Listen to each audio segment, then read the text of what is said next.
Hello and welcome to the Show to Be Named Later podcast. I'm Jonny Voss and I'm along with that kangaroo down in Kansas City. What's your name, buddy? Noah Stoerzinger. How are you? I'm doing great, man. Now, did you get that reference? The kangaroo down in Kansas City? Well, we got UMKC Kangaroos down here, so that's correct. I wanted to ask you, is there abundance of kangaroos down in Kansas City? Where did they come up with that name?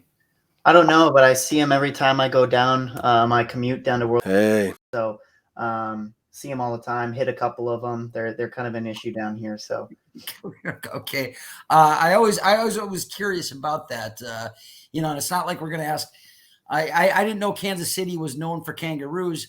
It's not like we're going to ask Tom Brenneman, what he thinks Kansas City is known for. But I was just curious about that. Now, speaking of things that cities are known for, I don't know if you saw the stat in the last couple of weeks, but so apparently since 1991, which was the last time the Minnesota Twins won the World Series, no city other than Minneapolis, St. Paul combined in all the big ones, basketball, baseball, football, hockey.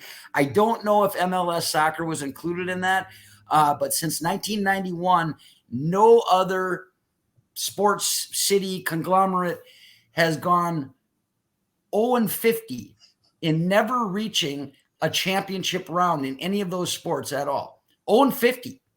I believe second place was 0-30. All right. That I'm not aware of. Okay. All I know is that since 1991, no team in professional sports in the Minneapolis, St. Paul area has made it to a championship round. Ladies, I'm sorry, they didn't count the WNBA for some reason. I don't know why that is, but they were talking about the big four, even the big five, because Minnesota United got knocked out in a minute left in the game. They didn't make the MLS Cup. So is that something that we've been talking about for a few weeks here? I mean, that's a pretty sad stat. And to me, when I heard that stat, I mean, I know my teams very well in Minnesota, but when I heard that stat, it was like my nuts came up and kicked me right in the balls, because I've watched these teams forever and no, but then when somebody put it in that manner, it really hit me. And I was just like, wow, man, that's incredible. Yeah, you see the stat, but even just like now I wasn't around from 1992 to 1999, but just the constant heartbreak that these teams put you through, especially then like you feel it, right? And then you see the stat, and I think it just adds salt to the wound, right? Of just like you see the constant heartbreak that Minnesota fans have had to go through. But do you think that it makes Minnesota fans, I don't want to say some of the best, but do you think it makes them just very dedicated? The diehard ones, not the fair weather fans or the very fickle fans that, I have a lot of buddies who only watch when they're winning and then complain when they end up losing at the end, which is what always happens. I mean, I don't know. I struggle with this so much because I guess my one question is, why doesn't ESPN do a 30 for 30 on Minneapolis, or Minnesota sports? You know what I mean? They did one on Cleveland, but Cleveland even got one when they hijacked LeBron to come back to Cleveland. You know what I mean? So it just hurts because I don't believe, the beginning of the year, I thought, maybe the Twins got something going right now. But I don't see the Wolves. And it's not just that they don't get to a championship level. They can't get past the first round. The Vikings will throw you a bone every once in a while with the Minneapolis Miracle, or, they're able to get, I've lived through 5 NFC championship games, but never a Super Bowl. It just doesn't seem feasible, at least hockey, basketball, baseball, that we're even going to get to a second round. And I think that's more disheartening than thinking about anything else right now. Oh, absolutely. I mean, I don't know, but at the end of the day, it's sports, and we're going to watch every day, right? Like these are our teams and we root for them. And I think that's why I enjoy Minnesota fans. Now, yes, you have your fair weather fans.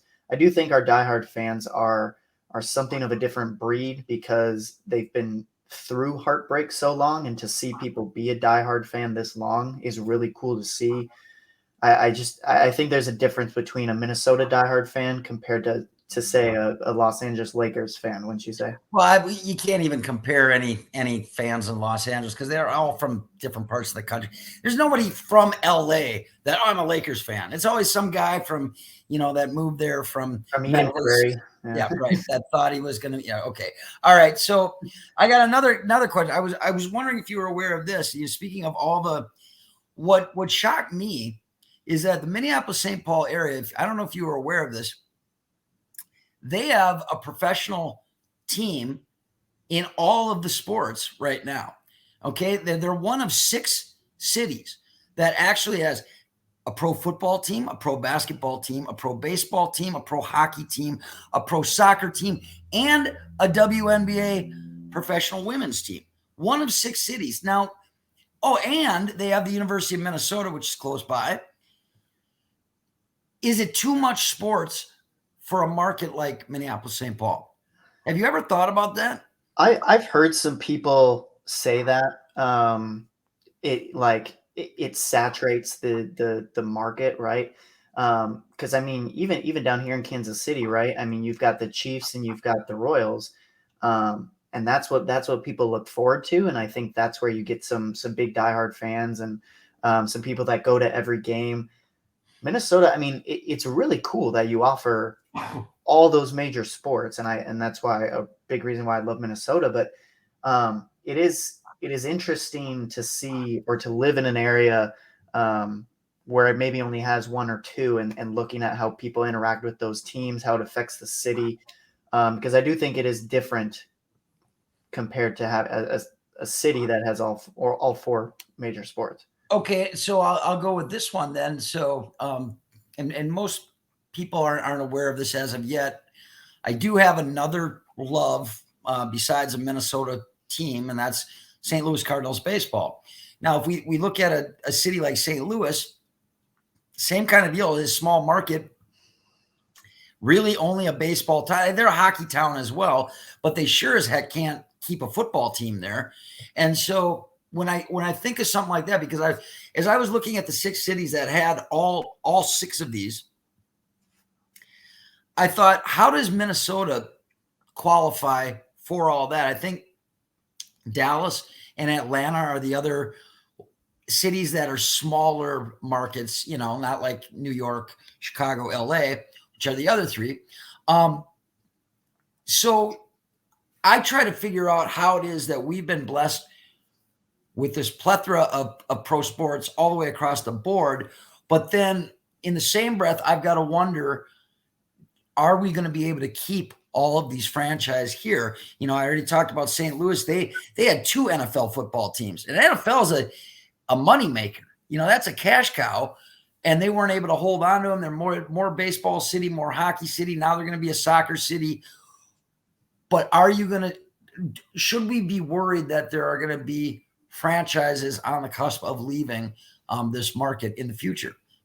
I mean, I think that's always a fear, right? Especially when you have teams that constantly lose, or I should say constantly just aren't performing well financially or just, on the field. I wouldn't say I'm very worried. I think the Timberwolves was the one where I was the most worried. But after the whole Mark Lowry A-Rod deal has gone through, I know there were people worried A-Rod wants to take the team to Seattle. I don't see that happening. I think they're going to get a new stadium at some point, and I think that's really what this new ownership group wants, and I think they want to keep them there. But I think it's a testament to Minnesota. You mentioned that, and it got me thinking, like, is it safe to say now? I mean, yes, Minneapolis, St. Paul, not as big of a market as, say, a Los Angeles or New York, but is it safe to say Minneapolis isn't a small market anymore if you have all these teams going? But remember, it's just a flyover state. even with all of those pro franchises, I mean, nobody really takes us seriously. Or, I guess in some regards, I look at Minnesota as far as being a destination. Well, yeah, maybe if Fargo got a franchise, then Minneapolis looks great. And that's not fair because most people that play here love playing here. You know what I mean? Like, so they say. Whether that's a lot of talk or not, I've always heard across the board, except for Jimmy Butler, that folks like playing in Minnesota. So, if we were to say there would be a franchise that would leave out of the six, who would you think would be the top runner? That's a good question. I still think it's the Wolves. I do. I do, and I just said I don't think they're going to. But if you pitted all the major sports against each other, like, yes, I think it's the Wolves. Just with how this franchise has gone, it's been so up and down, mainly down. But anytime you bring in a new owner, I think that's always a scary scenario of like, is my team going to stay in the city? I think it depends on this stadium. I know they want to get out of Target Center, which I get, but I don't know. I see them building a stadium. I see them staying, but to your point, like if I had to pick one, it's going to be the Wolves. Okay, and that's kind of where I would go, and I would say that I was talking about all the cities that have all of these pro sports. Seattle is without a NBA basketball team. I don't know. Just saying. Okay, speaking of the Wolves, now here, I like to make predictions every once in a while. Here is my prediction, because I don't know. I've got to check that to make sure. Maybe but Tim Conway is comedic genius, one of the best of all time, which I bring his name up because it's kind of a joke where we're at with the Timberwolves right now. And I'm not sold that Tim Connelly is going to be in Minnesota much longer. Now, did anybody take the Washington job?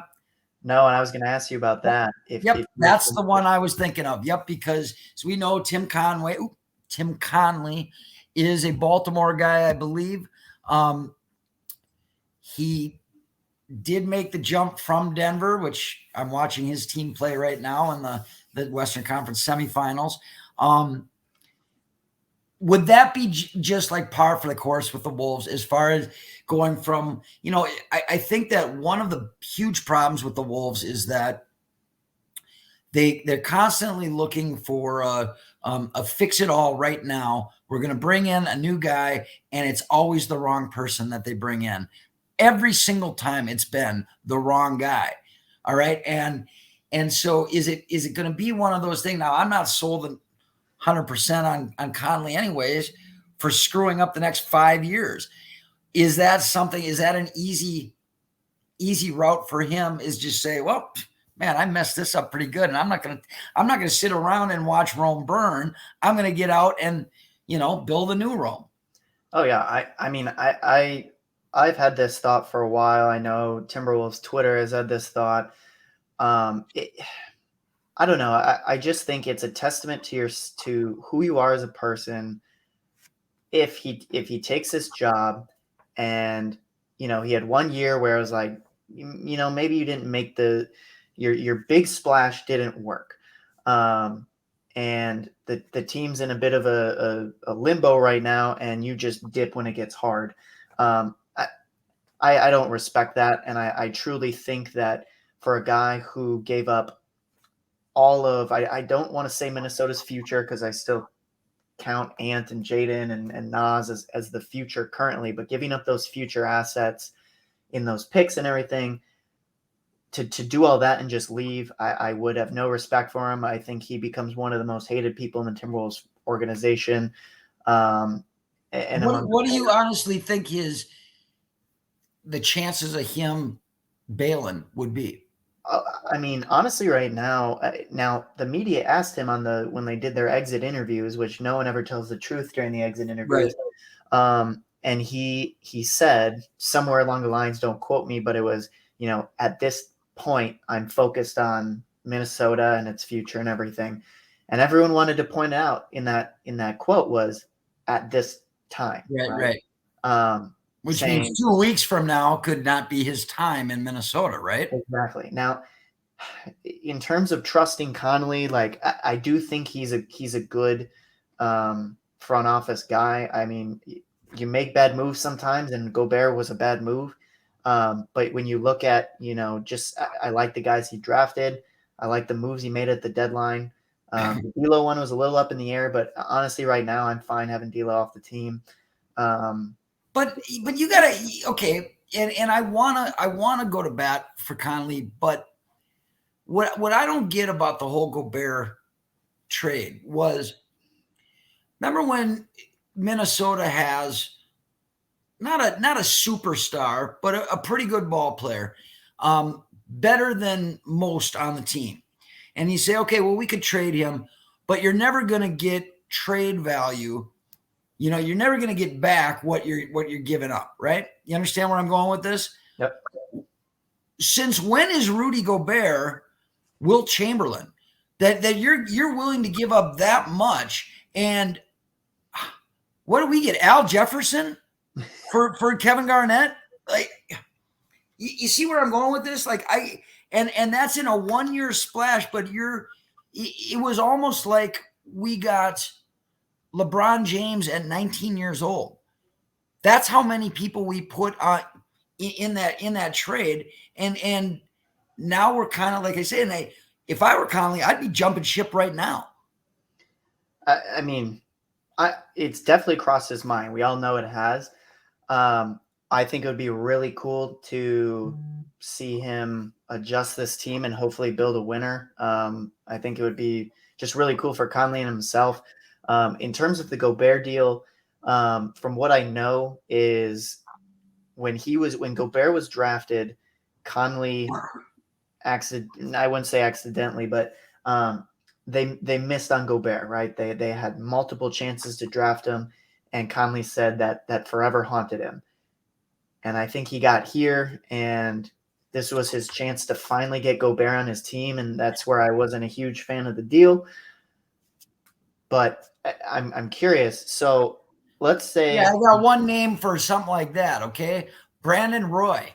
Well, all right, I got you. Yeah, I think I've already brought that up, but same situation, man. And right, but well, at least with Brandon Roy, they signed him, and it wasn't giving up assets. But the Gobert deal, I'm curious. So we give up everything, right?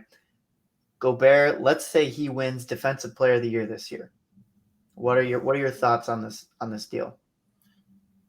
What are my thoughts? There's too many ifs in that question that you just asked me. If I know. Okay, all right.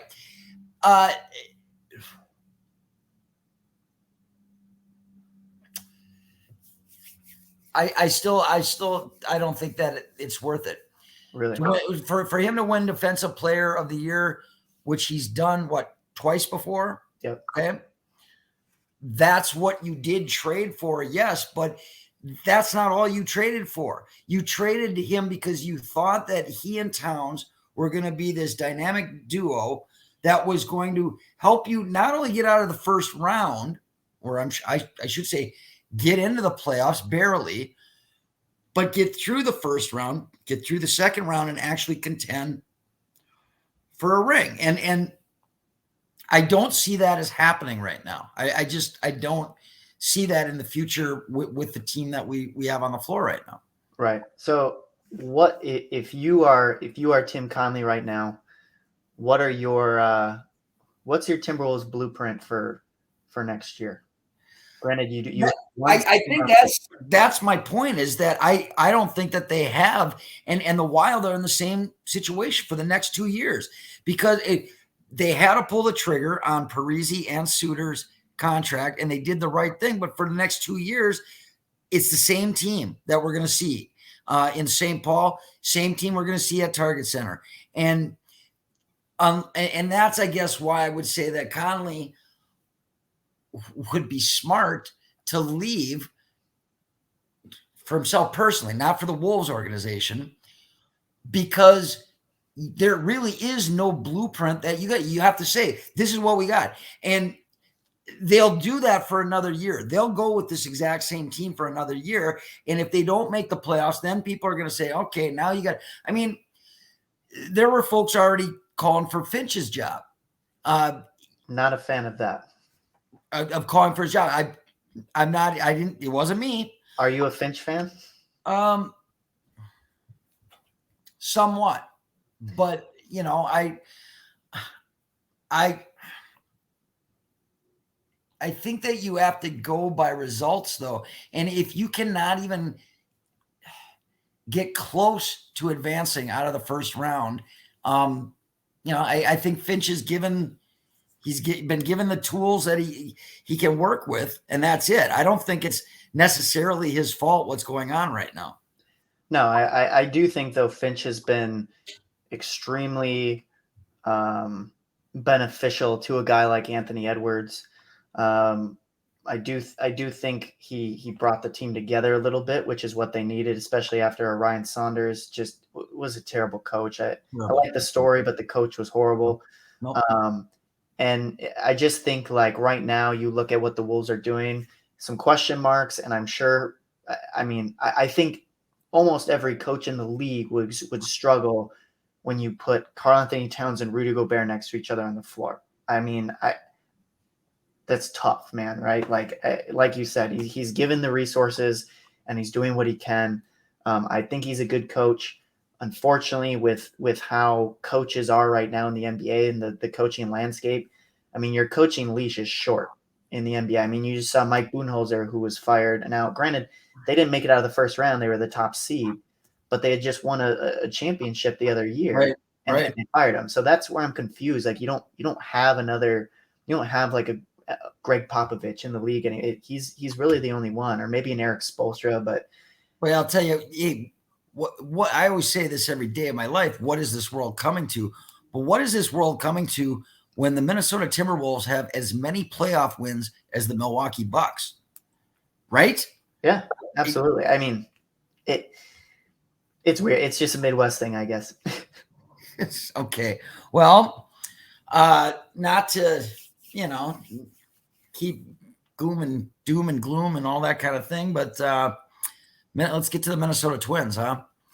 So if you had watched the podcast before, we had talked about, at least I think I bring it up every time we talk about the Twins, about lack of scoring runs and how that's going to affect. And now I'm going to ask you how this is going to eventually affect our pitching staff, because you had a team over the weekend, 3 out of 4 games, they had 3 hits the whole game.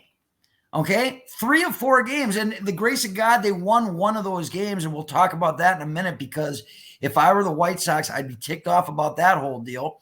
But so 3 hits, 3 of 4 games. How'd they follow it up today? 1 hit. One hit. And so my question, though, because I never pitched an inning, maybe in junior high. So I don't know what it's like mentally to be a pitcher, nothing like that.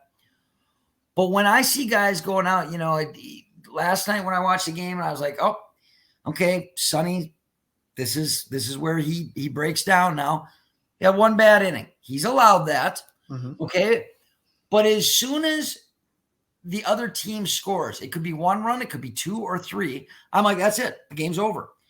Now, the Twins did tie it up last night on just 2 hits, 2 home runs. But Joe Ryan did not pitch a bad game today. Okay. And he's allowed to give up 2 runs in a game. But how is this going to affect? Because to me, when I look at the starting pitchers, they're going to start thinking the way that I'm thinking. If I get down 1 or 2 runs, that's the game. Is it going to start messing with their head a little bit? And is their performance going to start going down? Because, if you get punched in the gut time after time after time, start after start, where you are giving it your all and giving your team the best chance to win the game, and you have no backup at all. And we're not talking about guys that can't hit the ball. These are all very, very capable, power hitting batters. All right. How is this going to affect us in the next couple of weeks? I mean, I don't know. It's tough. I just think when you mention the starts, I think that's a possibility, right? Of giving it your all, and it messes with your head, and you're not pitching to the best of your ability. I wouldn't really worry about that. I think when you look at this team, the good thing going right now is the pitching, and I truly don't think that's going to stop. These guys are veterans. Um, Sonny Gray or Joe Ryan and Bailey Ober are not vets, but pitched through some tough times, and I think they'll be good. You don't think that'll ever get to a point where it will be position players versus pitchers, and who is doing their job on this team?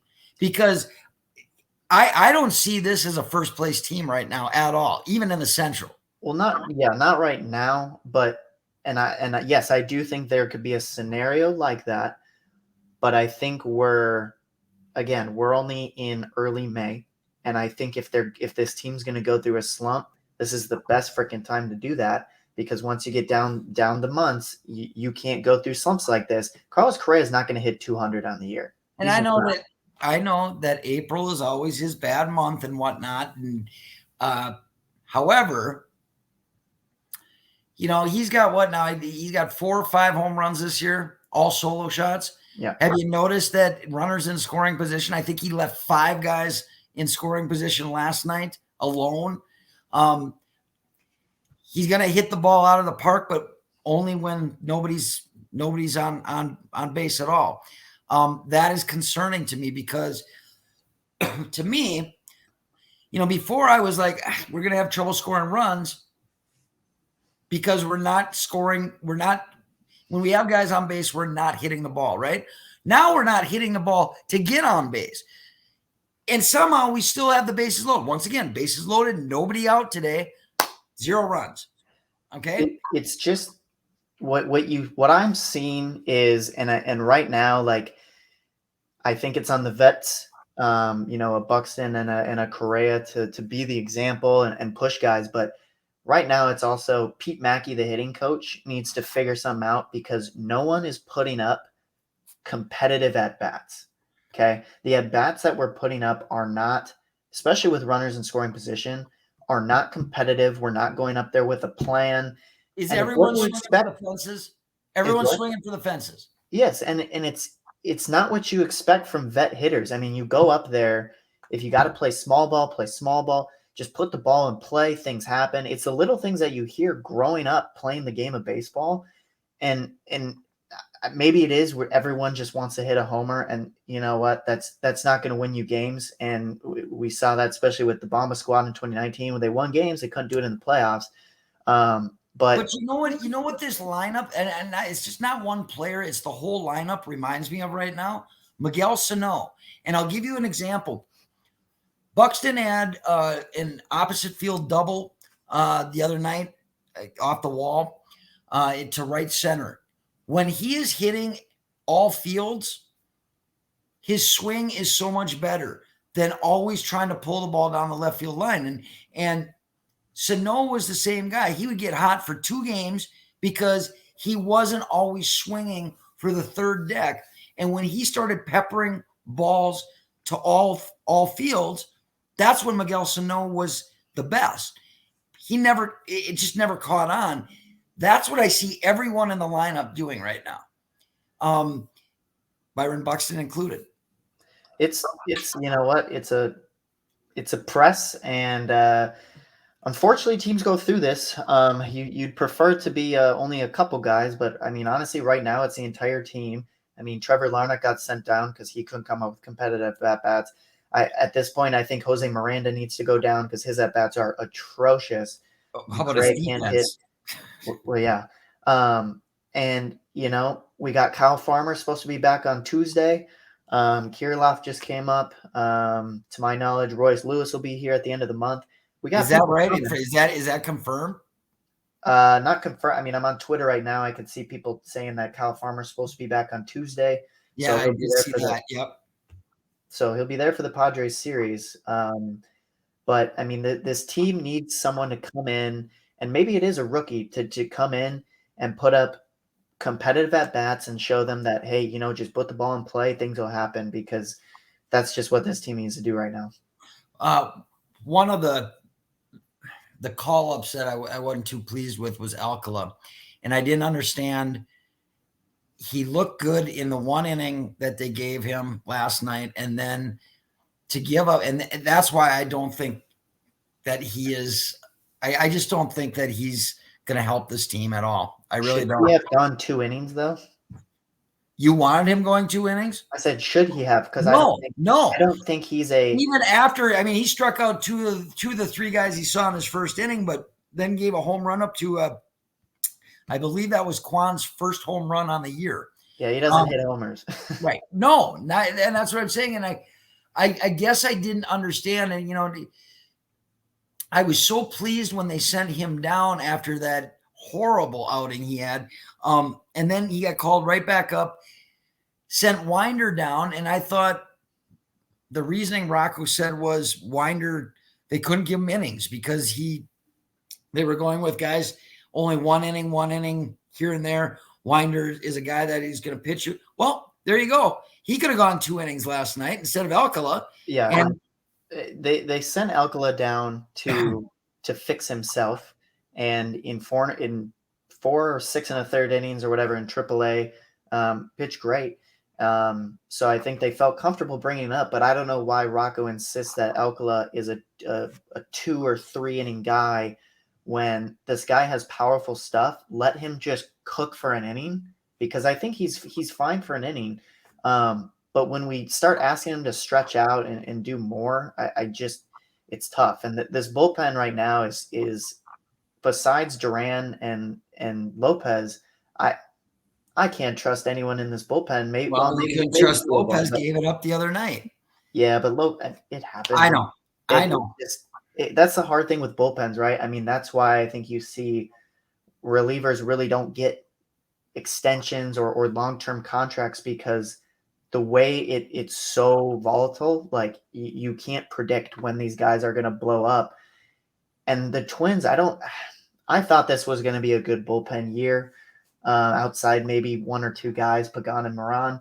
But when it comes to what this team needs, and they're still evaluating April, May, you evaluate your team. June, July is when you add to it and see where you're going in the final 2 months. But this team needs bullpen and this team needs offense right now. And you think Miranda's next on the chopping block? I would hope so. I mean, he needs to go down to AAA right now and just watch some balls go through and just get some competitive at bats going, because his at bats right now. Now I haven't seen much this week. I haven't been able to watch as much, but just what I see from Twitter is people it's people that are noticing he's just not putting up good at bats, and that's all you can ask for. That's why I love Luis Arraez, right? He puts up great at bats, and when you got guys just flailing up there, not coming up with a plan, even an average fan can tell that. And this team is. Well, and I thought his defense was going to be better this year, but it has not looked like it got even the same as last year. Last night he had 3 balls. Yeah, and that he muffed on. Miranda's a good player. He's going to be a good MLB player. He's still young, and it happens. But I think there's something mentally right now. He's messing with his head. It's a slump, and then when you slump in, sometimes it affects your defense, especially as a young guy. I think a lot of times, if it's like, well, hey, I can't hit the ball, I'm going to defend. But obviously, something right now is not in there, and maybe it's just a lack of a leader in the clubhouse. Maybe Correa and Buxton aren't those 2 guys right now, but. Something needs to happen. Otherwise, I mean, here's the thing: Cleveland, Chicago are not a good team. They're not a good team.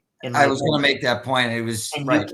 You cannot give this away. We're up 2.5 games on the Central. At one point, we were up, I think, 4. But this is our division to win this year. You cannot give it up. So you got to figure it out. I saw the Yankees, are in last place in the East, but would only be one game back in the Central right now, and that's what I'm saying is you can't give games like this away. But it was in the way. I mean, to prove our point, you're losing games by 1 or 2 runs by only hitting the ball once the whole day. You know what I mean? So, I don't know, man. And here's the thing: to piggyback what you said about losing to bad teams, May is not really coming up. The schedule coming up isn't looking right. What you got the Padres, you got the Dodgers, you have the Cubs, you have I believe Houston, right? Mm-hmm. My next prediction is by the next time that we talk on the podcast, we're going to be out of first place, guy, and we're going to be under 500. That's my prediction. I will go the complete opposite of your prediction, and I'm going to say that maybe not. Well, let's see. They play the Padres next, and then we got the Cubs. I'll say the next time we talk, they will have had 2 or 3 games where they score 6 or more runs. The pitching keeps it up. I don't know how they're going to do it. Maybe it's one guy they call up and he just puts up some great at-bats and it gets the team going, because that's the best part of baseball. It can take one guy to either make or break the team, and hitting is contagious. So one guy does it, you never know what happens. Okay. All right. Well, I hope you are right. You are correct. We do have some things coming up though, in the future, something that we're going to do a little bit differently than we've done in the first 3, or now this is the 4th episode. You want to explain what's going on? You talking Padres? Yeah. Yeah. So the fun part about this podcast is, unfortunately, I live in Kansas City. Obviously, John's up in Minnesota, so that's why we get to do this virtually. But occasionally, we're gonna make trips. Obviously, John came down to Kansas City. You saw that a little bit, and I'm gonna make my way up to Minnesota. So we're gonna be up there on what day is that? We're going to the game Wednesday, Tuesday. You're going to be there Tuesday, right? Now I'm in a lawn bowling league at Britt's Pub, and have been for quite a few years. I was thinking, but I'm done at 8:30. But the game's only lasted an hour and 45 minutes. So, but I was going to try to get in for the last 2 innings on Tuesday night, and then Wednesday night go for sure. Yeah. And we were thinking of shooting some video there, right? Yeah. So obviously, if you guys have seen the show in the past, obviously there was a man on the street aspect, and that's what we want to do. Get John back on the street. He wants to ask some questions. We want to get your feedback. Obviously, this show is for the fans, so we want you guys to give us your opinions. We want your opinions. We want the world to hear your opinions. We're going to do some of that, so be on the lookout for that. I look forward to that. I haven't done that in a while. I love talking to people. I think your mom said that one time to me. I was picking her up at the airport, and she's getting off getting her luggage, whatnot. And apparently I didn't help her get her luggage going or whatever, because I was talking to the guy that was parked in front of me for about a half hour. And she said, just once, could we ever go someplace where you're not talking to somebody, other than the people that you came with, whatever. I love that. So what we're going to encourage you guys to do is, if you see us or we ask you, hey, do you want to answer this question? Come up to us and talk to us, because if you have an opinion about the kinds of things that we talk about here on this podcast, this is going to be your opportunity. We never shy away from folks wanting to express their opinions. So please talk to us if you see us during the Padre upcoming series. Yeah, absolutely. And I encourage everyone to go to some of the past stuff we've done. It'll be on the YouTube. It'll be on all our social media stuff. You guys can get an idea of what we want to do. If you guys have ideas, just let us know. We're all open to it. Very good. Very good. What are we doing for time there, buddy? Sitting at 40 minutes.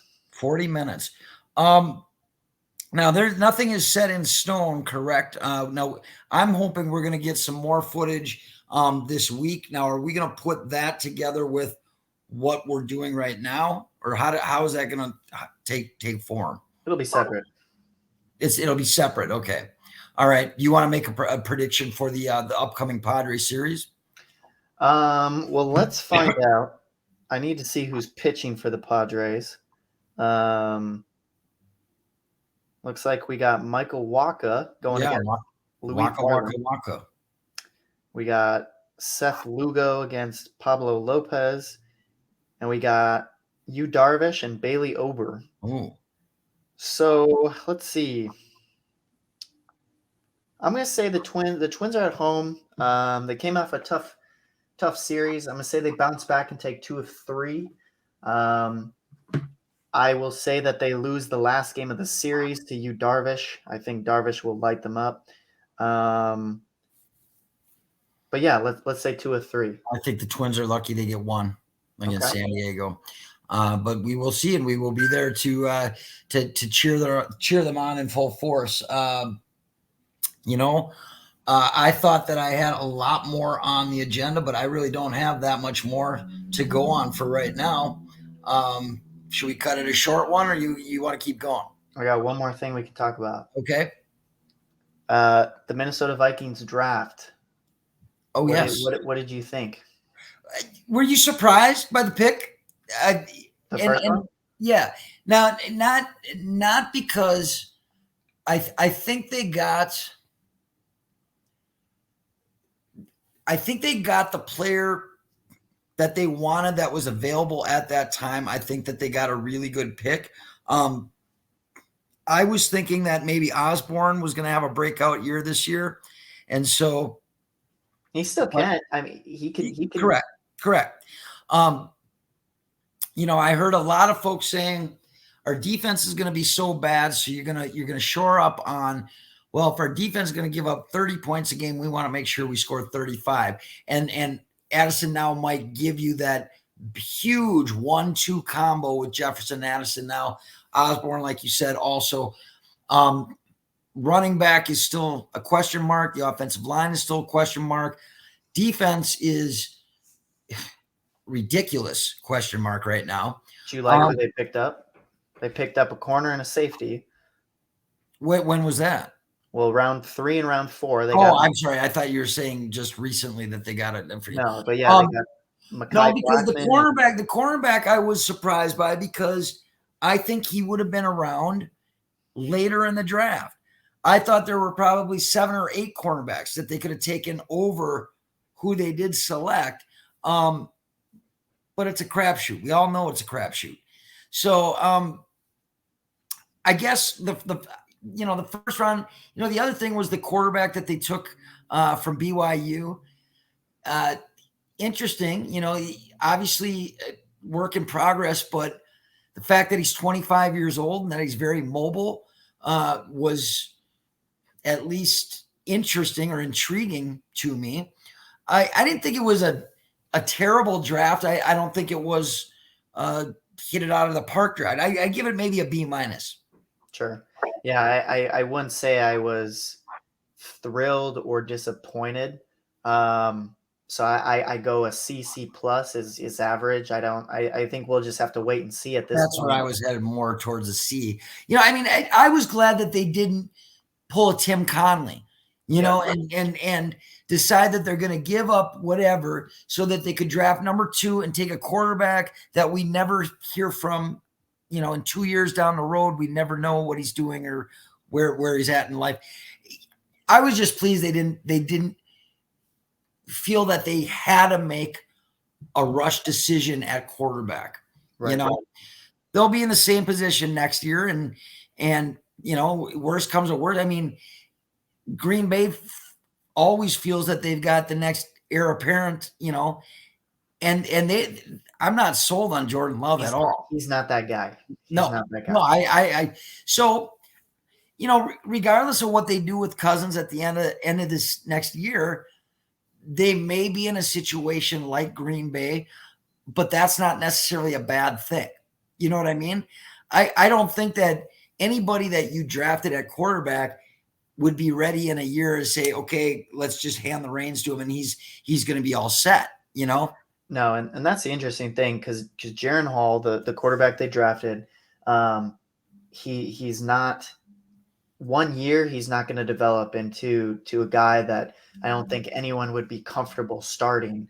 Um, so it'll be interesting to see what they do with Cousins in this next year or two.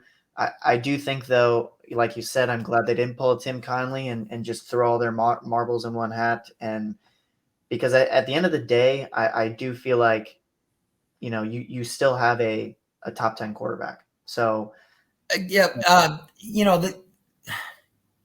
the thing about it, the offense looks pretty good. Cook, they're just going to end up releasing, right? Because nobody's interested in trading for that guy, right? I don't know. And they drafted a quarterback in the round 7. They got CJ Ham still. They brought back, I like Madison. I think he could do a good job. But because you look at I think we're going to be a passing team this year, just with Absolutely the tight ends. And that's why I wonder about our offensive line again. Right. Absolutely. And but Cook is an interesting thing. I just keep hearing he's not going to play a snap for the Vikings. He's not going to be in the Vikings come whatever date.